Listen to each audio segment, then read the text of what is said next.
नाही, आता मला वाटतं की कुठल्या तरी एक रायटरला मुख्यमंत्री नावाचं नाटक लिहायला सांगावं.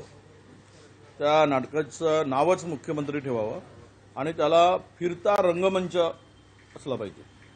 आणि फिरता रंगमंचामध्ये तीन त्याचे हे असतात, स्टेज असतात. तो फिरतो त्यावेळेस सीन बदलत असते आणि मग ज्याला जी सीन पाहिजे त्याने ते पुढे यायचं. काय गंमत चालली आहे राज्यात.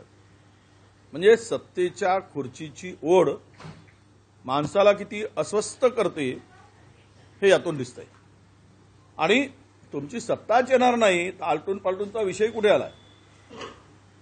सत्ता यायचा दूरपर्यंत प्रयत्न नाही. कोणीही येऊ देत महाराष्ट्रात, दिल्लीची पूर्ण फौज येऊ देत, काही फरक पडणार नाही. कारण जनतेने यांना नाकारलाय. जनतेने ठरवलंय की महाराष्ट्रामध्ये महायुतीला महाराष्ट्राबाहेर घालवायचं. आणि ज्यांनी गुजरातच्या चरणी डोकं ठेवून महाराष्ट्राची अस्मिता गहाण ठेवली त्यांना महाराष्ट्राच्या मातीत गाडायचं. सिनेटच्या निवडणुकीत काल युवा सेनेने जे आहे ते विजय मिळवला आहे. लोकसभेनंतर विजयाची परंपरा महाविकास आघाडीच्याच बाजूनं कौल आहे.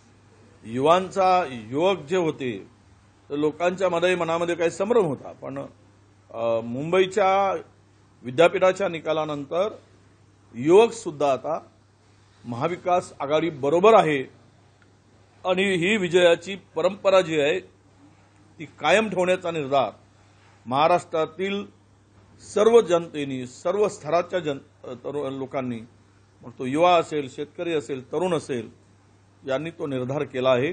हे या निकालावरून स्पष्ट होत आहे. काल निवडणूक आयोगाने काँग्रेसच्या नेत्यांनी भेट घेतली. काय तक्रार आहे एकूण निवडणुकीच्या पार्श्वभूमीवर तुमच्या? नाही, तक्रार आमची काही नाही. आम्ही खरं तर या राज्याच्या पोलीस महासंचालकाच्या संदर्भात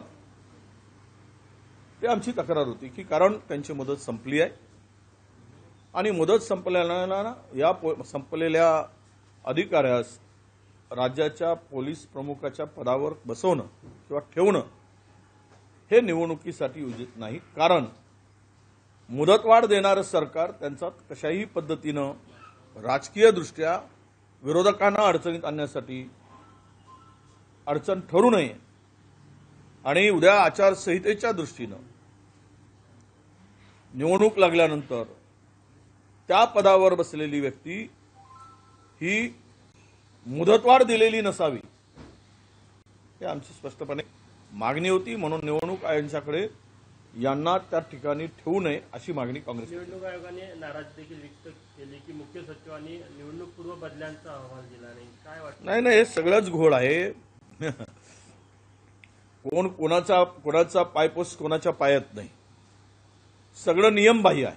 सरकार नियमबाह्य, त्यांचं काम नियमबाह्य, ते ठेके नियमबाह्य आहे, बदल्या नियमबाह्य चालले.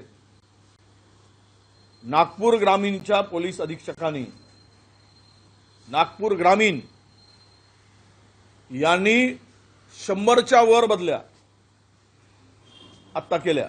त्यातील 50% बदल्या अशा आहेत की 6 महिने, 3 महिने, 4 महिने, वर्षभर कोणी अधिकार दिला इतक्या मोठ्या बदल्या करायचा. आणि आपण त्यांच्या आणि हे IPS अधिकारी इतके मला वाटतं मिंदे झालेत. हे महाराष्ट्राने काही अधिकारी, सर्व नाही, हे महाराष्ट्र बघतोय.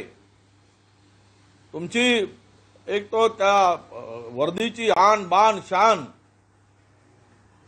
हे वेगळी होती, पण ते महाराष्ट्रात आता आम्हाला वेगळं बघायला मिळतोय. हे दुर्दैव आहे महाराष्ट्राचं असं मी मानतो. नागपूरच्या बंगल्यासाठी 100 कोटीचा एक प्रपोजल काल म्हणजे प्रेझेंटेशन देण्यात आलं, असं म्हणणं की तिथे शिवनगरी देखील उभारली जाईल मार्गासोबत. नाही, आता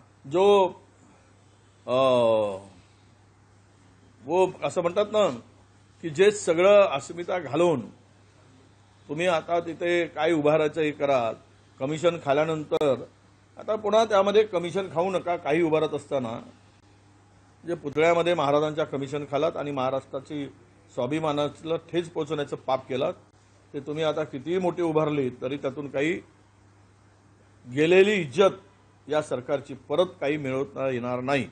भाऊ, धर्मवीर 2 ह्या चित्रपटाला त्याच्यामधला एक डायलॉग जो आहे त्याच्यावरून अनेक प्रश्न उपस्थित होताना दिसते आहे. त्यामध्ये त्या डायलॉगमध्ये एकनाथ शिंदे हे दिघेंना विचारतात की राज ठाकरे हे वारसदार बनू शकले नसते का. मात्र 2001 मध्ये दिघेंचं निधन झालं आणि 2003ला कार्याध्यक्ष झाले. म्हणजे हा जे झालंच नाही ते त्या चित्रपटात दाखवलं. मला वाटतं की चित्रपटाला मनोरंजनाच्या दृष्टीनं बघितलं पाहिजे. तो चित्रपट आहे, त्याला वेगळ्या दृष्टीनं अजिबात घेऊ नये. कारण आजकाल रिअल स्टोरीवर चित्रपट होत नाही, ते बनावट स्टोरीवर होतात. त्यामुळे याही चित्रपटाकडे चित्रपट म्हणून बघा. करमणूक होत असेल करमणूक घ्या, आणि शोध आणि बोध घ्यायचा फिरणंही त्यामध्ये घेऊ नका. शोधही घेऊ नका आणि त्यातून काही फार मोठा बोधही घेऊ नका. फक्त करमणूक करा, एवढंच चित्रपटाचा मला संदर्भात सांगायचं आहे. थँक्यू. लोकशाही मराठी ऐका, पहा, जागरूक रहा.